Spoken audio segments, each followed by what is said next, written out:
Pour la situation numéro 3, un article coûte 25 €, calculez son prix après une augmentation de 14%. ChatGPT a utilisé la bonne formule, c'est-à-dire 25 fois 1 plus 14 sur 100, autrement dit 1,14, et il a obtenu le bon résultat. Il n'a pas oublié de mettre en euros. Toutefois, il n'y a aucune rédaction, alors que je lui ai demandé de bien rédiger, donc une conclusion aurait été sympathique, genre son prix après l'augmentation de 14% est de 28,50 €. Je vais mettre quand même la majorité des points, comme je l'aurais fait à un élève. Personnellement, j'aurais bien aimé que si c'est un élève, qu'il cite au moins, par exemple, la formule de l'augmentation d'un prix. Je rappelle que parmi les formules à connaître, il y a donc si on a une quantité qui a une valeur initiale et qu'on lui applique une variation, que ce soit une augmentation ou une diminution en pourcentage, alors on peut utiliser des formules assez simples pour calculer la nouvelle valeur, le taux d'augmentation ou la valeur d'origine. Par exemple, le taux d'évolution qui permet de calculer le taux d'augmentation ou de baisse est donné par la formule taux d'évolution égale valeur finale moins valeur initiale, le tout divisé par valeur initiale. Et si on veut voir le résultat en pourcentage, on multiplie par 100. Donc, il ne faut pas oublier ceci. Par exemple, si une valeur passe de 80 à 100, on fait 100 moins 80, le tout divisé par 80, ça nous donne 0,25. Quand on multiplie 0,25 par 100, ça nous fait 25. Et donc, on a une augmentation de 25%. Il faut se souvenir que si le résultat avait été négatif, cela aurait signifié une baisse. Et justement, la formule qu'il aurait fallu citer dans l'exercice, c'est celle-ci. Nouvelle valeur égale valeur initiale, facteur de 1 plus t sur 100, où t est le pourcentage d'augmentation.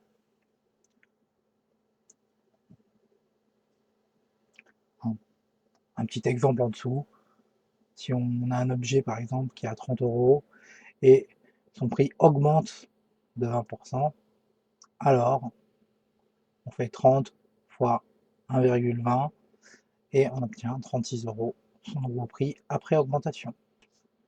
Pour calculer une diminution de t%, on utilise la formule suivante, nouvelle valeur égale valeur initiale fois 1 moins t sur 100, autrement dit facteur de 1 moins t sur 100. Je donne un exemple simple. Imaginons que on ait une population, par exemple, de 50 millions de personnes qui baisse de 10%. Ben, par conséquent, on fera 50 fois 1 moins 10 sur 100, soit 50 fois 0,9, et ça nous donne 45. Donc, d'après l'exercice, ça aurait été 45 millions de personnes.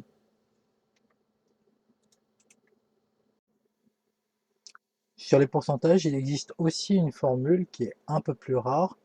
Il s'agit de retrouver la valeur initiale à partir de la valeur finale ou la valeur d'arrivée après qu'il y ait eu une certaine variation, une diminution ou une augmentation. Dans le cas où on a une augmentation de t%, la valeur initiale est égale à la valeur finale divisée par 1 plus t sur 100. Si l'on a une diminution de t%, la valeur initiale est égale à la valeur finale divisée par 1 moins t sur 100. On donne un petit exemple. On a une quantité qui vaut 72. Cela pourrait être par exemple des euros.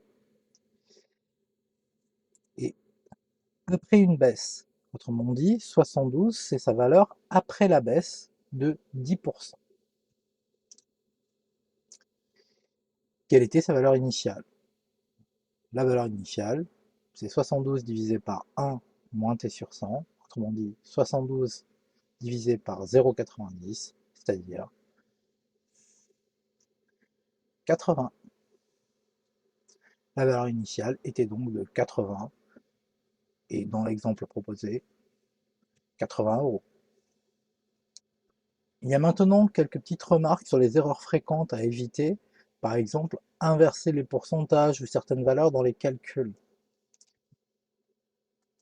Lorsqu'on veut par exemple calculer un taux de variation ou taux d'évolution, c'est-à-dire combien de pourcentage il y a eu dans une augmentation ou dans une diminution, certains élèves vont écrire, en imaginant par exemple qu'on a une valeur qui passe de 80 à 72, cette formule-là.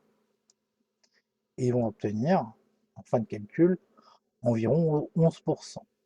Pourtant, la formule, c'était valeur finale moins valeur de départ divisé par la valeur de départ. Or, ici, clairement, on avait la valeur de départ qui était 80 et la valeur finale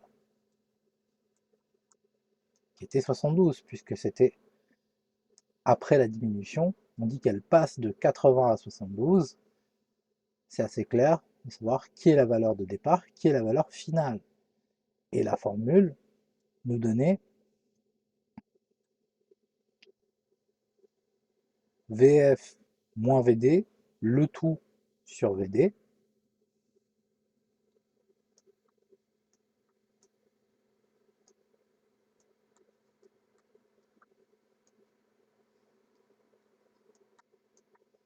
Attention, ici, j'ai mis environ, mais en fait, c'est une conversion. On a multiplié par 100 pour avoir les pourcentages. Mais ce résultat était faux, parce que ici, j'avais mis la valeur d'arrivée et non pas la valeur de départ. Autrement dit, la valeur finale, au lieu de mettre la valeur de départ. Voilà la bonne formule, et ici, on l'a appliquée, et donc ça me donnait un résultat négatif, moins 10, ou moins 0,10 dans un premier temps, et ici, attention à ce égal, on fait une phrase, d'accord? Ici, je me suis permis de mettre un égal, mais en réalité, j'aurais dû faire une phrase. Il y a eu une baisse de 10%, et bien sûr, j'ai multiplié par 100 pour obtenir le 10. Donc, il faut toujours diviser par la valeur de départ et jamais dans la valeur d'arrivée lorsqu'on veut calculer un taux d'évolution. Un autre piège classique, c'est penser qu'une hausse de T%, puis une baisse de T%, ramène en fait au prix d'origine. Donc j'ai dit ramène à zéro, mais ramène au prix d'origine. Imaginons que par exemple, j'ai un objet qui coûte 100 euros, je fais une augmentation de 10%, en appliquant la formule, j'obtiens que l'objet, après cette augmentation de 10%, coûte 110 euros. Si ensuite je fais une baisse de 10%, je vais donc multiplier par 0,9, soit 1 moins 10 sur 100. Attention, il n'y a que le 10 qui est divisé par 100. Et j'obtiendrai en fait 99 euros. On n'a pas retrouvé les 100 euros du départ. Et ça, c'est une erreur assez courante. Bien sûr, il y a un peu le même esprit. C'est l'erreur assez courante de croire qu'une baisse de T% annule une hausse de T%, mais ici, c'est plutôt dans le calcul du taux que cela pose problème. Lorsqu'on connaît la valeur finale, après une augmentation de T%, on ne peut pas simplement faire une baisse de T% pour retrouver la valeur initiale. Vous voyez, c'est le même type d'erreur, mais dans des exercices un peu différents. Je vais commencer par vous donner la mauvaise méthode, ce qu'il ne faut surtout pas faire. Donc on a une quantité qui a augmenté de 25% pour devenir 125.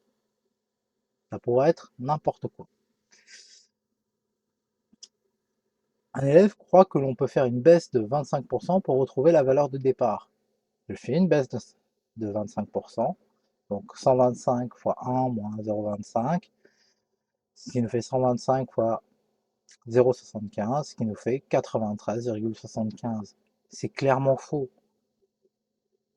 Surtout que là, on va dire que c'était assez évident, hein. Si un objet coûte 125 euros après avoir été augmenté de 25%, le prix de départ c'est 100. Quoi qu'il en soit, nous avons la formule. La valeur finale est 125 après une augmentation de 25%. Voici comment on obtient la valeur initiale. 125 divisé par 1 plus 25 sur 100, autrement dit 125 divisé par 1,25, c'est-à-dire 100. L'objet coûtait au départ 100 euros.